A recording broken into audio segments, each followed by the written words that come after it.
Assalamualaikum warahmatullahi wabarakatuh.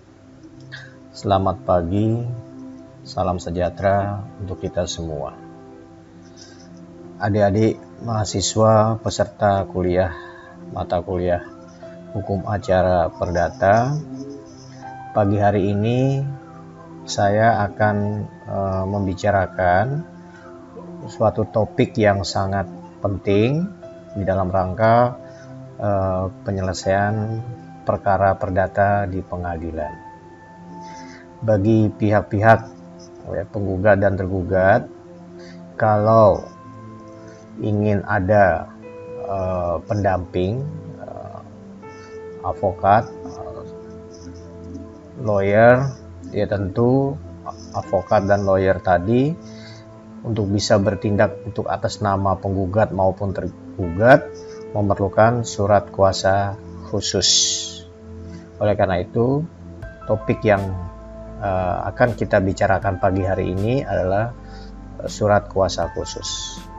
Sebagaimana kita ketahui bersama, surat kuasa khusus itu adalah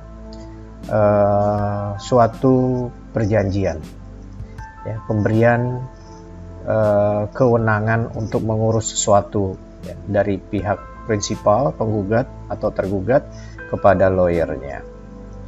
Ya, tentu untuk mengawalinya kita harus tahu dulu apa sebenarnya surat kuasa khusus tersebut. Ya, kalau kita perhatikan bergelah wetbook atau kitab undang-undang hukum perdata dan kita buka pasal 1792, maka di situ jelas bahwa pemberian kuasa atau yang kita sebut surat kuasa khusus itu adalah suatu persetujuan. Persetujuan siapa dengan siapa, yaitu dari seseorang yang kita sebut sebagai penggugat, orang yang merasa dirugikan, orang yang merasa haknya hilang, orang yang merasa haknya terancam hilang, orang yang merasa keuntungan yang harusnya didapat tidak menjadi didapatkannya, merasa dirugikan oleh pihak lawannya. Oleh karena itu, dia melakukan persetujuan dengan lawyernya. Jadi pemberian kuasa itu adalah suatu persetujuan, suatu perjanjian pada hakikatnya antara yang memberi kuasa, yaitu pihak prinsipal tadi, bisa penggugat bisa tergugat, kepada lawyernya yang akan mengurus suatu urusannya di pengadilan. Ya, maka lawyer tadi akan bertindak untuk atas nama serta mewakili kepentingan hukum prinsipal tadi. Nah, itulah persetujuan. Jadi kalau yang memberi kuasa menandatanganinya di atas materai dan yang menerima kuasa lawyer atau advokat tadi juga menandatanganinya, artinya kedua belah pihak saling setuju, ada kesepakatan, ada kata sepakat tentang pemberian dan penerimaan penyelenggaraan suatu urusan. Nah, itulah dasar hukum surat kuasa khusus, yaitu 1792 BW. Nah, kalau kita perhatikan hal-hal yang harus ada di dalam surat kuasa khusus itu, ya pertama ya identitas. Baik identitas pemberi kuasa, bisa orang per orang, bisa juga suatu badan hukum. Apakah itu PT, apakah itu yayasan, apakah itu koperasi atau apapun, ya, subjek-subjek hukum yang selain orang perorangan bisa memberikan kuasa. Penerima kuasa adalah biasanya konsultan hukum yang mempunyai license yang dikeluarkan Peradi, ya, yang bersangkutan adalah lawyer atau advokat atau kuasa hukum yang pada hakikatnya juga harus memberikan identitas yang jelas, kantornya, alamat kantornya, siapa nama-nama pemberi kuasa, ya, dan harus melampirkan license-nya, kartu izin prakteknya yang dikeluarkan oleh Peradi. Nah, oleh karena itu identitas pemberi dan penerima harus jelas. Ya, kalau perorangan, identitas yang ada di KTP harus dituangkan seluruhnya di dalam surat kuasa, dan kalau memang perusahaan, maka siapa yang bertindak untuk atas nama perusahaan yang menandatangani surat kuasa harus jelas. Posisinya apakah sebagai number one di manajemen perusahaan tersebut, apakah direktur utama, apakah direktur, atau CEO, atau vice president. Nah, jadi harus jelas ya, siapa yang tanda tangan yang mewakili perusahaan tersebut. Karena pada hakikatnya yang memberi kuasa adalah perusahaan, bukan yang menandatanganinya secara pribadi atau sebagai top manajemen. Dan perusahaan tersebut di mana domisilinya harus dicantumkan. Kemudian yang paling penting adalah di mana domisili hukum pilihan pemberi kuasa. Apakah di alamatnya pemberi kuasa atau di alamatnya kantor pemberi kuasa? Harus jelas, ya. Gitu. Oleh karena itu, mari kita lihat contohnya. Nah, ini contoh standar surat kuasa yang bisa dipergunakan andai kata perusahaan yang memberi kuasa. Kalau suatu perusahaan yang memberi kuasa, biasanya surat kuasa tersebut menggunakan kop perusahaan. Ya, sebagaimana contohnya, ini ada suatu PT, namanya PT Noyorono Tobacco International. Ini yang akan memberi kuasa kepada lawyernya, yaitu Wibisono Udoyo dan Heni Puspawati ini. Nah, surat kuasa khusus ini judul surat kuasa harus ada, ya. Jangan hanya surat kuasa saja, tapi surat kuasa khusus. Kenapa ada khusus? Karena memang surat kuasa khusus ini dipergunakan untuk suatu perkara khusus tertentu di pengadilan mana, gitu. Jadi harus ada khususnya. Kalau hanya judulnya surat kuasa, berkesan bahwa ini kuasa umum. Tapi kalau khusus, memang ada hal yang khusus diperuntukkan oleh penerima dalam rangka mengurus kepentingan hukum si pemberi kuasa tadi. Nah, misalnya dalam hal ini John Dharma Yuwana Kusuma. Nah, ini adalah direktur suatu PT yang namanya PT Noyorono Tobacco International. Nah, oleh karena itu John ini yang menandatangani atas nama PT memberi kuasa. Jadi hakikatnya yang memberi kuasa adalah PT-nya, bukan John Dharma secara pribadi, ya. Karena dia menandatangani selaku direktur PT tersebut.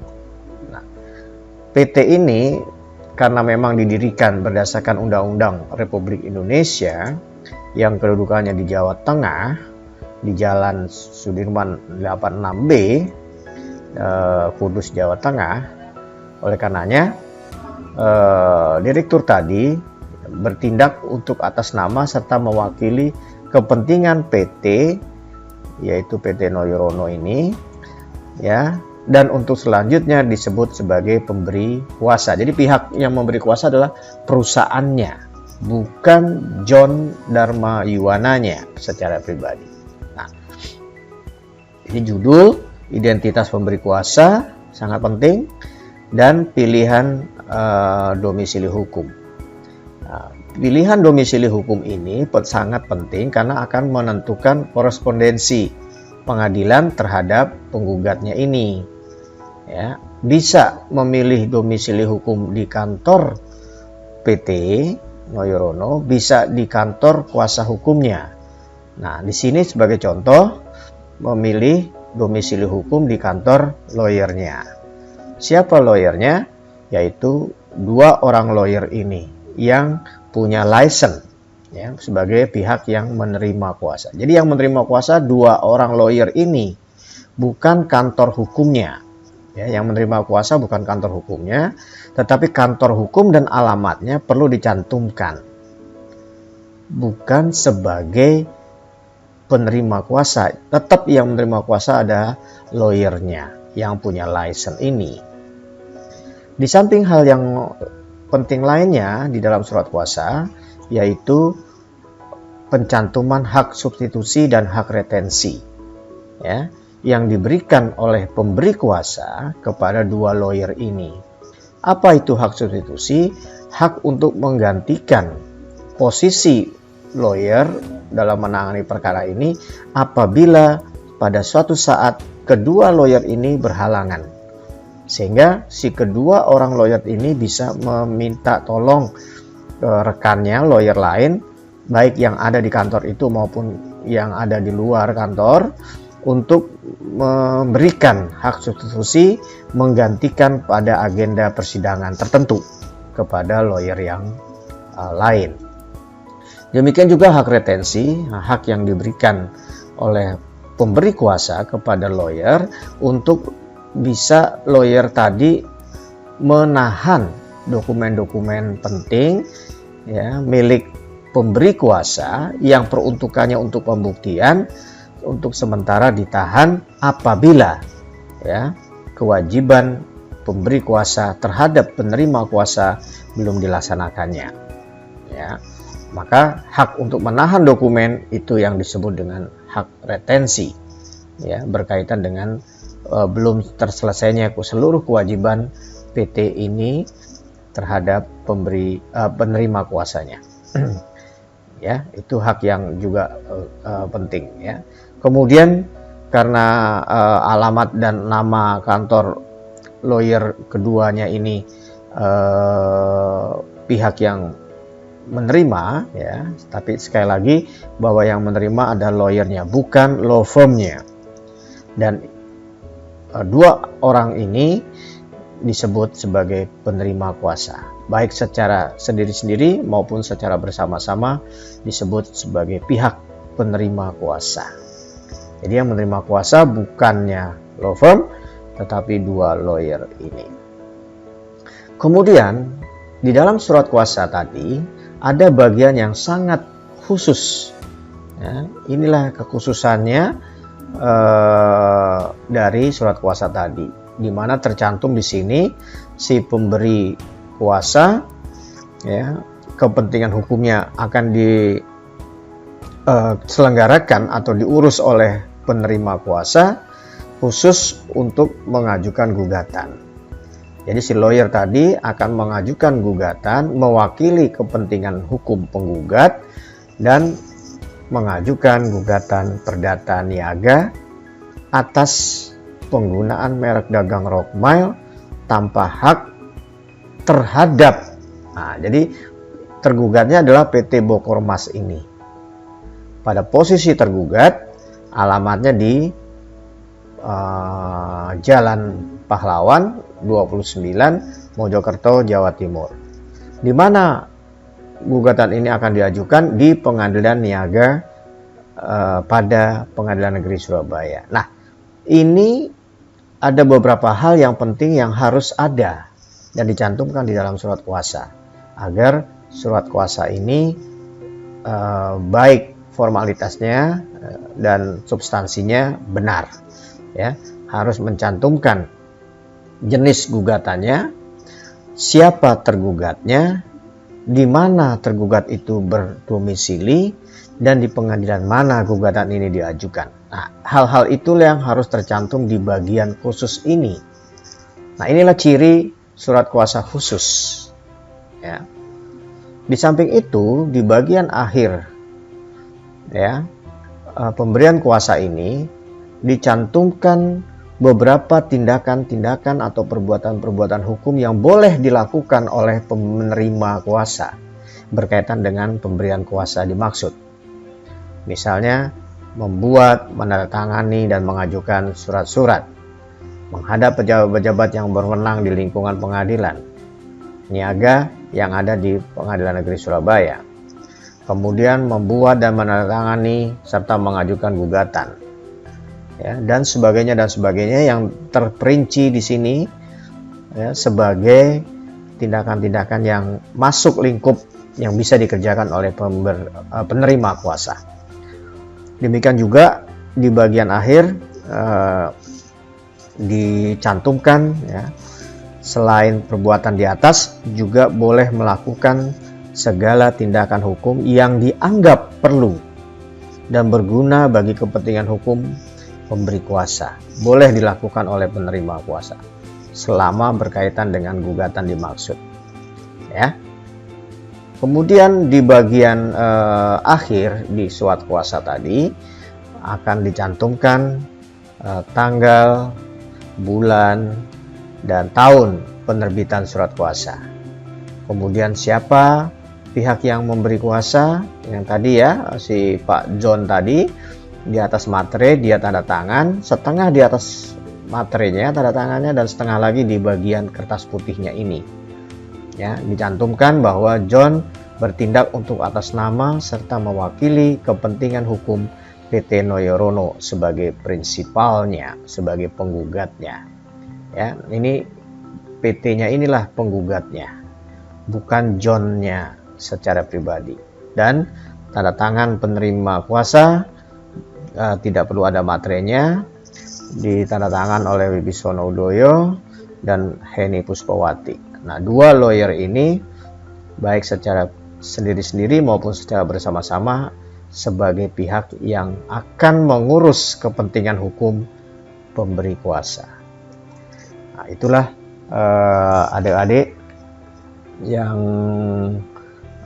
bisa saya jelaskan berkaitan dengan surat kuasa khusus ya, topik hari ini. Demikian yang bisa saya sampaikan. Kurang lebihnya mohon maaf.